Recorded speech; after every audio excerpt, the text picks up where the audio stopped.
Bonjour, je suis très heureux de vous annoncer la tenue en novembre 2022 d'un important congrès qui se déroulera à Luxembourg du 17 au 19 novembre, d'un congrès consacré à la thérapie EMDR.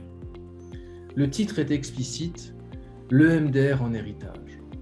Depuis la disparition de Francine Shapiro, on est en droit de s'interroger sur le devenir de cette thérapie. Il est temps peut-être de faire un bilan sur cet héritage, de se demander vers quoi les thérapeutes que nous sommes, la recherche qui se développe est en train d'aller. Entre dissidence et fidélité au dogme qu'a imposé Francine Shapiro, sans doute qu'il y a une position moyenne à trouver qui va nous permettre d'évoluer et de faire que cette approche se développe. L'enjeu est majeur, puisqu'il s'agit d'éviter le repli sur soi, qui consisterait à ne plus vouloir sortir de la ligne tracée par celle qui a inventé la thérapie EMDR, qui, par nature, a été capable d'innovation.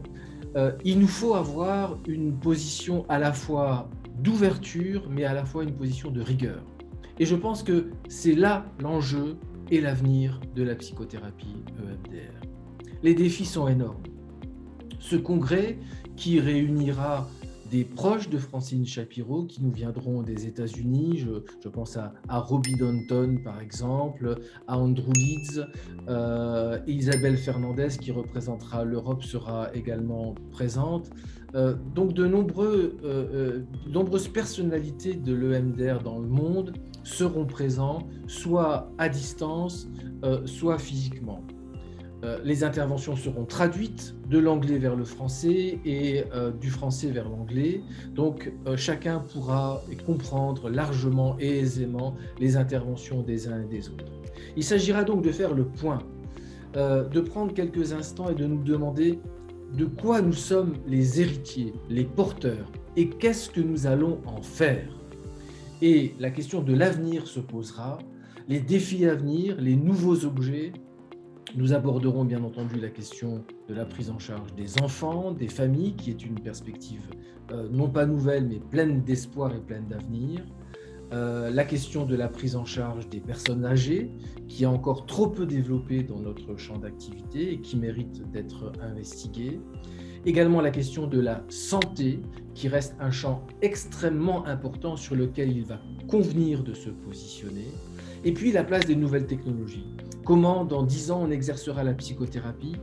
Comment après cette épidémie qui nous a conduit à réinventer l'exercice de la psychothérapie à distance, comment ces nouvelles technologies peuvent être non pas un frein, mais des objets qui vont nous permettre de encore mieux exercer la psychothérapie et en particulier la psychothérapie EMDR. Donc les perspectives sont immenses.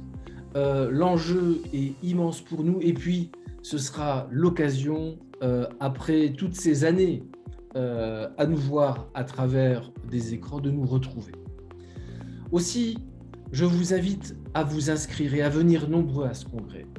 Nous avons mis sur pied, avec mes camarades, un programme, je crois, qui est d'une immense richesse. 2 jours consacrés à des apports, à des réflexions sur la thérapie EMDR, précédés d'une journée de préformation d'ailleurs. Je vous donne rendez-vous en novembre 2022 et je serai vraiment heureux de vous accueillir et de partager avec vous ces retrouvailles et de fêter d'une certaine manière dignement, je dirais, l'héritage dont nous sommes aujourd'hui les dépositaires et de rendre hommage à cette grande dame qu'a été Francine Shapiro. Je vous dis à bientôt et je vous donne rendez-vous à Luxembourg en novembre 2022. À bientôt.